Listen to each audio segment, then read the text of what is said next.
ในไงตีปรับใบแคทนูชนำปีปอนมาภัยปรำนี้โยธาไทยบ้านบันต้อบากาบังประหาสาจิตไม่หมกเลอกองกำลังกัมพูชีในกรบตึกในขนมยุทธภูมิเพติบุญจับปีเวเลียมประมาณเมาส์ปรำหนึ่งบุญในตีปรึกกาบากาบังประหานิเทอล้างขนมดำบอลอันเซ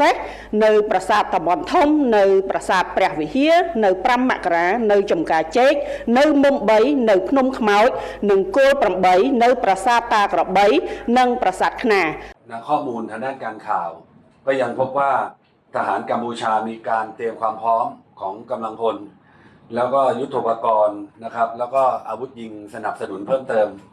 นะเข้ามาในพื้นที่เพิ่มขึ้นนะครับรวมถึงมีแนวโน้มว่าทางกัมพูชามีการระบุพิกัดนะครับการใช้อาวุธระยะไกลมายังพื้นที่ตอนในนะครับครอบคลุมพื้นที่ใกล้สนามบินบุรีรัมย์นะครับรวมถึงบริเวณพื้นที่ใกล้โรงพยาบาลในอำเภอปราสาทนะครับซึ่งพื้นที่เหล่านั้นอยู่ห่างจากชายแดนถึง30 กิโลเมตร